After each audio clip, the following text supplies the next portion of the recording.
How's it going, everyone? Welcome back to the channel. Entry-level Eddie here to bring you the go-to plastic keyboard as of late, the KBD67 Lite. I have the round 3 version here, but round 4 did just run recently. However, the only thing that changed between round 3 and 4 are the color options. The entire build process is exactly the same. As is the new normal, the KBD67 Lite comes in a pretty nice carrying case with some big bold branding on it. And inside of that, we're greeted with a ton of parts. Like this little bag that holds the small silicone tabs, the screwdriver for the case screws, the screws for the case and the standoffs, and the feet. Next, we'll find another bag holding the KBD fans screw-in stabs and stab accessories. I specifically love that their washers have this adhesive because fiddling with the stab washers is the bane of my existence. They include this yucky telephone type USB cable, and I absolutely hate it.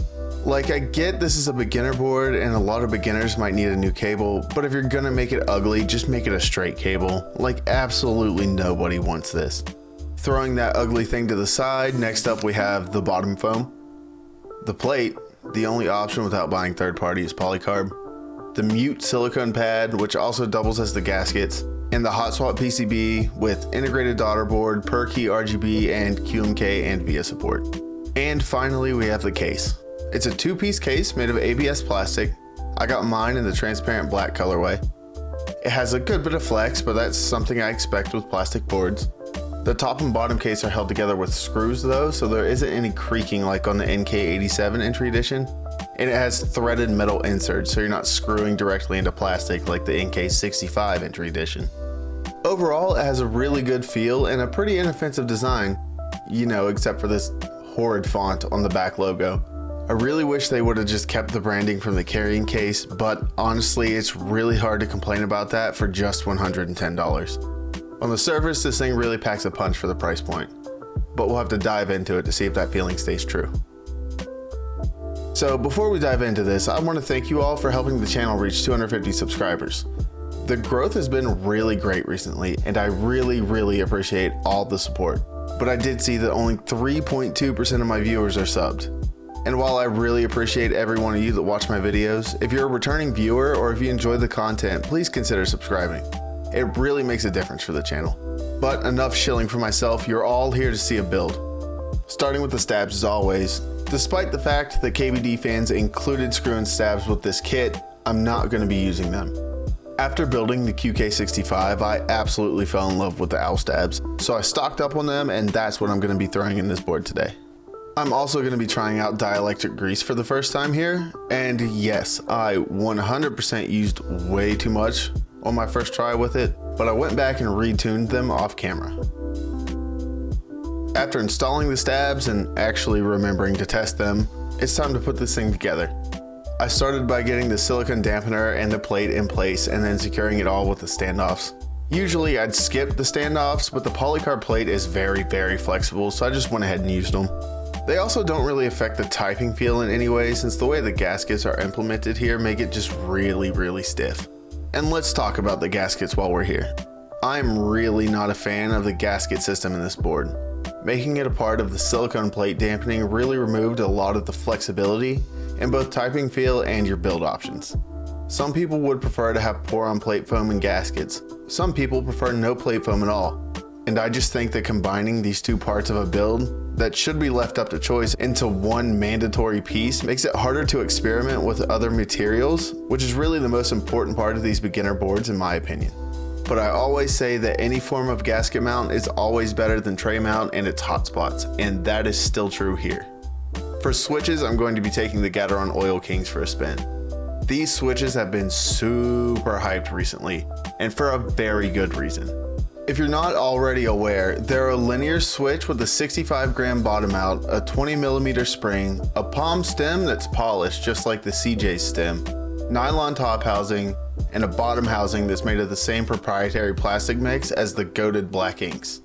The biggest talking point with them, however, is definitely the factory lube. Gateron's new lubing method for the Oil Kings is basically perfect. Between that and a polished stem, these are the smoothest stock switches that I've ever used. Having used them though, I would probably go back and lube the bottom housing and add a switch film to lower the pitch a little bit. They don't necessarily need either, but they were just a little too clacky for me, especially in a board that's known to be as stocky as this one. But I went on vacation in the middle of making this video, so I didn't have time to do all that, so we're just rolling them stock. It also means that there's no B-roll sequence today, unfortunately. Let me know in the comments if you miss it. After all the switches are installed and I test all of them, can you believe that I didn't bend a single pin? The rest of the build is a breeze. Throw the feet on there, add the tiny silicone inserts from earlier, put the plate and the PCB in the top case, put the case foam on the PCB, slap the bottom case on there, and 8 screws later, it's keycap time. We're going back to the white on black set I got from Divinity for this one. Not quite as exciting as usual, but it just felt right. And that's it if you just want to run it stock.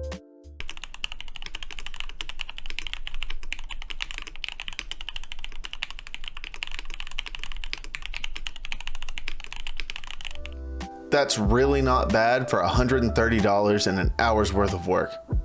However, I've never been the biggest fan of plastic boards, and this one suffers pretty hard from the empty, thin plastic sound that a lot of these plastic boards are cursed with. So to try and fix it, I stuffed this thing full of polyfill.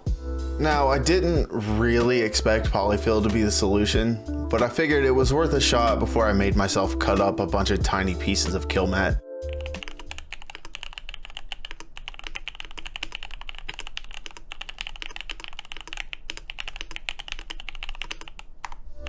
And I was right, polyfill was not the fix. It did fill up some of that empty sound, but it did not fix that thin plasticky sound. So I went to town cutting up a bunch of tiny pieces of kill mat. It definitely did the job right. It added a bunch of density to the bottom case, which completely fixed that thin sound I wasn't liking. It does ruin the aesthetics of it when you flip it over, but it's worth it for sound. I think on top of going back and lubing and filming the switches like I mentioned earlier, that the tape mod would also sound really good on this build, but I've tape modded half of my builds up to this point, so I'm trying to back off of it a bit. This is kind of the beauty of boards like this though. Putting aside the restrictive way they implemented the gasket system, this thing is very easy to take apart and tinker with. I mean, I took it apart 5 times to add and remove mods or fix my sticky stabs. It's a solid entry keyboard, and there's a reason it's been a staple for a while now. If you've been looking into it, I do not think you'd regret picking it up. Thank you all so much for watching. I'll leave you here with all 3 of the sound tests. Let me know in the comments which one's your favorite. And don't forget to like and subscribe if you enjoyed the video. It helps the channel out so much. Thanks again, everyone. I'll see you in the next one.